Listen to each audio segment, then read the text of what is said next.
이때에는 제사장들이 그 반열대로 하지 아니하고 스스로 정결하게 하고 성소에 있다가 나오매 노래하는 레위 사람 아삽과 헤만과 여두둔과 그의 아들들과 형제들이 다 세마포를 입고 제단 동쪽에 서서 재금과 비파와 수금을 잡고 또 나팔 부는 제사장 120명이 함께 서 있다가 나팔 부는 자와 노래하는 자들이 일제히 소리를 내어 여호와를 찬송하며 감사하는데 나팔 불고 재금 치고 모든 악기를 울리며 소리를 높여 여호와를 찬송하여 이르되 선하시도다.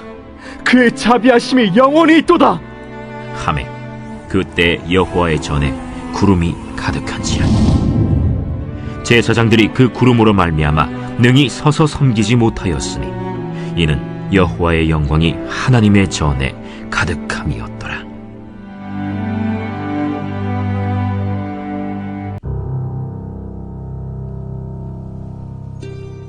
솔로몬이 여호와의 이름을 위하여 성전을 건축하고 자기 왕위를 위하여 궁궐 건축하기를 결심하니라.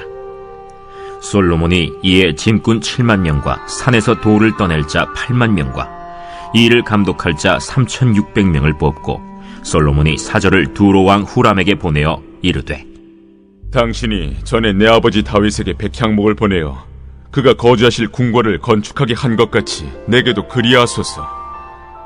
이제 내가 나의 하나님 여호와의 이름을 위하여 성전을 건축하여 구별하여 드리고 주 앞에서 향재료를 사르며 항상 떡을 차려 놓으며 안식일과 초하루와 우리 하나님 여호와의 절기에 아침 저녁으로 번제를 드리려 하오니 이는 이스라엘의 영원한 규례니이다.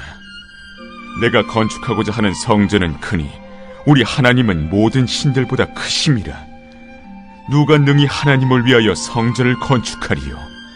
하늘과 하늘들의 하늘이라도 주를 용납하지 못하겠거든 내가 누구이기에 어찌 능히 그를 위하여 성전을 건축하리요? 그 앞에 분향하려 할 따름이니이다. 이제 청하건대 당신은 금, 은, 동, 철로 제조하며 자색, 홍색, 청색 실로 직조하며 또 아로 새길 줄 아는 재주 있는 사람 하나를 내게 보내어 내 아버지 다윗이 유다와 예루살렘에서 준비한 나의 재주 있는 사람들과 함께 일하게 하고 또 레바논에서 백향목과 잣나무와 백단목을 내게로 보내소서. 내가 알거니와 당신의 종은 레바논에서 벌목을 잘 하나니 내 종들이 당신의 종들을 도울지라. 이와 같이 나를 위하여 제목을 많이 준비하게 하소서. 내가 건축하려 하는 성전은 크고 화려할 것이니이다.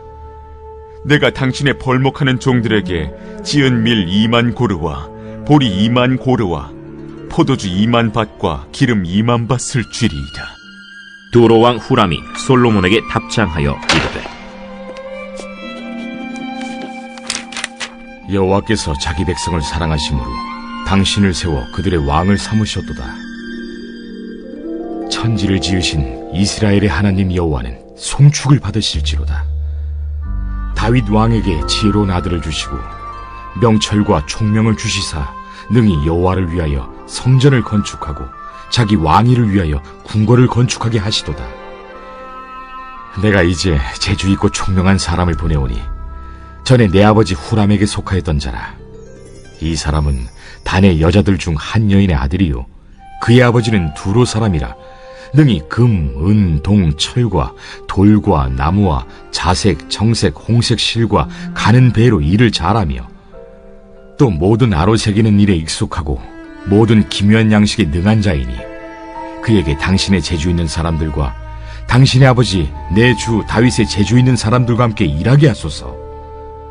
내 주께서 말씀하신 밀과 보리와 기름과 포도주는 주의 종들에게 보내소서. 우리가 레바논에서 당신이 쓰실 만큼 벌목하여 떼를 엮어 바다에 띄워 요바로 보내리니 당신은 제목들을 예루살렘으로 올리소서. 안녕하십니까, 사랑하는 대사신앙가족 여러분. 오늘은 10월 27일 10월의 마지막 수요일 우리 가정에서 드려지는 예배 말씀 묵상 본문입니다. 역대하 5장 11절에서 14절 말씀을 통해서 하나님 영광을 찬양하라는 제목으로 함께 은혜를 나누겠습니다. 솔로몬과 이스라엘의 장로들은 언약궤를 들여오는 의식을 빛내기 위해서 그들이 할 수 있는 한 온갖 힘을 다 기울였습니다. 반면에 하나님은 그들이 행한 것을 받아 주신다는 것을 입증하심으로 인하여 이 예식이 가장 영예로운 예식이 되도록 하셨습니다.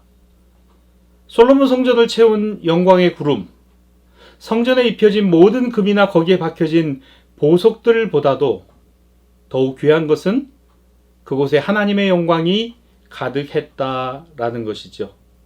우선 영광이 가득 찬 성전은 하나님께서 영광을 받으심으로 하나님이 그 영광의 주인이시다라는 의미 되겠습니다. 제사장들이 언약궤를 지성소에 안치하고 나올 때 노래하였던 레위 사람 아삽과 헤만과 여두둔과 그 아들들과 형제들, 그들이 세마포를 입고 제단 동편에 서서 찬송과 감사를 하나님께 올려드렸는데요. 그때의 여호와의 전에 구름이 가득함으로 영광이 차고 넘치게 되었다라고 기록합니다. 이것은 하나님이 살아 계심의 증거이죠. 인간의 믿음과 하나님의 은혜가 교차되는 순간인 것입니다. 하나님은 이 성전이 그에게 있어 모세의 회막과 같다는 것을 나타내셨고 역시 성전 안에 계심을 이스라엘 백성들에게 확신시켜 주신 것입니다. 하나님은 그의 성전뜰에서 예배하는 모든 사람들에게 거룩함의 경외감을 주시고자 하셨습니다. 그렇기 때문에 노래하는 자와 악기 부는 자들이 하나님을 찬미할 때 성전은 하나님의 영광, 그 영광의 상징이 구름으로 가득 찬 것이죠. 이것이 중요한 의미를 지니는 것은 하나님의 은총의 표적이 나타난 것은 그들이 하나님께 제물을 바쳤을 때가 아니라 하나님의 영광을 찬송할 때였다는 사실을 우리가 꼭 기억해야 합니다.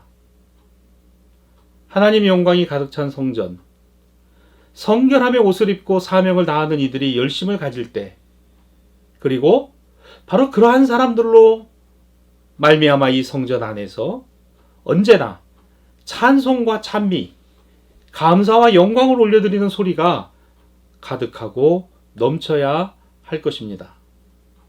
다음으로 이 성전에 가득 찬 영광은 바로 하나님의 은총과 은혜였다라는 사실입니다. 이것은 인간이 만들어낼 수 있는 것이 아닙니다. 인간이 주장할 수 있는 것이 아닙니다. 넘어설 수 없는 거룩, 바로 그 거룩이 하나님의 은총과 은혜입니다. 그렇기 때문에 오늘 본문 14절 말씀에는 제사장들이 그 구름으로 말미암아 능히 서서 섬기지 못하였으니 이는 여호와의 영광이 하나님의 전에 가득함이었더라 라고 기록합니다. 거룩은 하나님 은혜의 본질입니다. 인간이 이룰 수 있는 것이 아닙니다. 만들어지는 것 아닙니다. 가질 수 있는 것 더더군다나 아닙니다. 그렇지만 다만 하나님의 은혜와 긍휼이 아니면 우리가 알 수 없습니다. 믿을 수 없습니다. 따를 수 없습니다. 이것은 하나님의 것입니다. 그러므로 거룩이란 우리가 이루는 욕망의 성취가 아니라 하나님 사랑에 순종하고자 하는 인간의 자세, 바로 그 자세의 기본 조건입니다. 성경은 이렇게 말씀합니다. 내가 거룩하니 너희도 거룩하라. 솔로몬 성전은 바로 하나님을 이제 비로소 이스라엘 백성들이 온전히 예배할 수 있는 공간이 되었습니다. 인간이 영광을 받고 인간이 하나님의 자리를 대신하는 곳은 세상에 많이 있습니다. 그러나 온전히 하나님만이 영광을 받으시고 전능하신 하나님만이 영광을 받으시는 자리, 바로 그곳은 성전, 곧 예배자의 찬미와 감사와 찬송이 울려 퍼지는 곳이라는 사실입니다. 사랑하는 신앙가족 여러분, 오늘을 살아가는 우리들에게 예배의 자리는 대단히 중요할 것입니다. 그리고 그 자리에서 예배드리는 것은 우리의 마음과 뜻과 정성을 다하는 것에 있어야 할 것입니다. 무엇보다 그분의 영광을 찬송하며 찬미 받으시기에 합당하신 우리 주 예수 그리스도의 이름으로 새겨지는 예배와 예배의 자리가 되어야 할 것입니다. 기도하겠습니다. 전능하신 하나님 아버지, 하나님 앞에 예배자로 서는 것이 가장 큰 축복임을 기억하게 하옵소서. 우리의 입술을 열어 우리의 마음의 고백들이 찬송이 되게 하시고 주 예수 그리스도를 찬미함이 되는 예배의 자리가 우리 교회이기를 원하고 가정이기 원하고 생업의 자리이기를 원합니다.